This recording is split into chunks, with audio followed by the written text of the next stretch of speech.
Step into reading level 3, The Dragon's Scales. Once there was a small town beside a wide river. The town was called Berry Town. Everyone who lived there was crazy about berries. They loved to eat berries. They loved to look at berries. And they even loved to smell berries.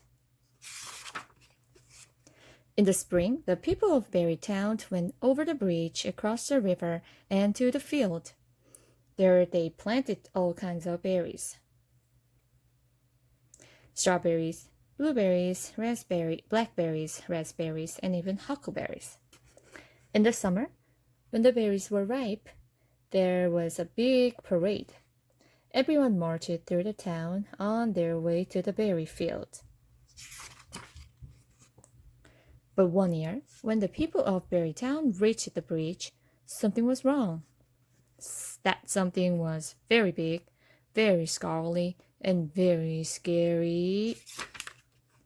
It was a dragon. "No one may cross this bridge," the dragon said. "The berries are all mine." The townspeople sadly turned away. They wanted the berries, but what could they do? The dragon was bigger and stronger and scarier than any of them. "Wait!" came a small voice. It was a little girl named Holly. "I have an idea," Holly said to the dragon. "Let's have a contest. If I win, you have to go away." "Okay," said the dragon. "But if I win, then everyone has to work in the berry fields for me." "Is that okay?" Holly asked. The people of Berry Town nodded. It was their only chance. The school teacher stepped forward. "I see that you have a set of scales," he said to the dragon. "I will ask 3 questions about weight," said the teacher. "Whoever gets 2 out of 3 questions right wins. The dragon's scales will decide who is right." "Okay," said Holly. The dragon was not used to this kind of contest, but he knew that whoever is biggest and strongest and scariest always wins, so he nodded. The dragon gave his scales to the teacher. Then the dragon and Holly stood back to back. They took 1, 2, 3 steps. "Which weighs more?" asked the teacher. 1 apple or 2 peas?" The dragon snorted. Everyone knows that 2 things weigh more than 1 thing," he said.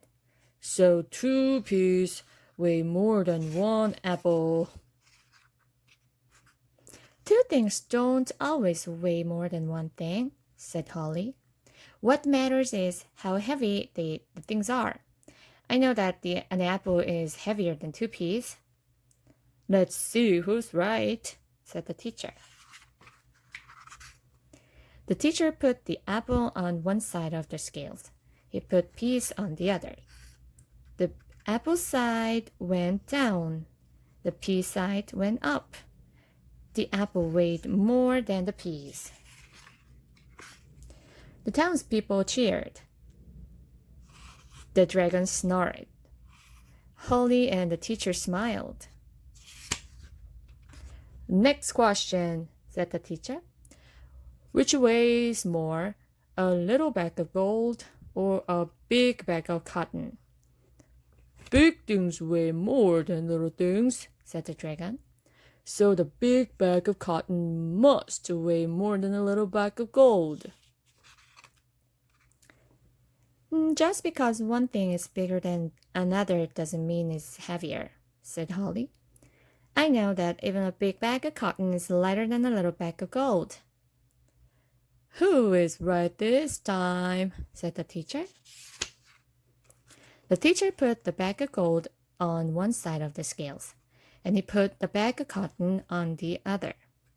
The gold side went down, the cotton side went up. The gold weighed more than the cotton. Time for you to pack up, said Holly to the dragon. The dragon started to cry. Holly felt sorry for the dragon. I'll ask you one more question, she said. If you answer it right, then you can stay. But you have to promise to be nice. The dragon sniffled. I really am nice, he said. But no one ever wants to share with dragon. Which weighs more? Holly asked. A bucket of bricks or a bucket of feathers? The buckets are the same size, said the dragon. Two things that are the same. Think very carefully, said Holly. The dragon took a deep breath. He thought very carefully. Bricks are heavier than feathers, he said. So even though there's the same amount of bricks and feathers, the bucket of bricks must weigh more. Holly put the bucket of feathers on the side of the scale. She put the bucket of bricks on the other. The bricks side went down. The feather side went up. The bricks weighed more than the feathers. Yay, I got it! Wow! You're right, dragon. The dragon was right. And that's the story of how Barry's Town got its very own watch dragon.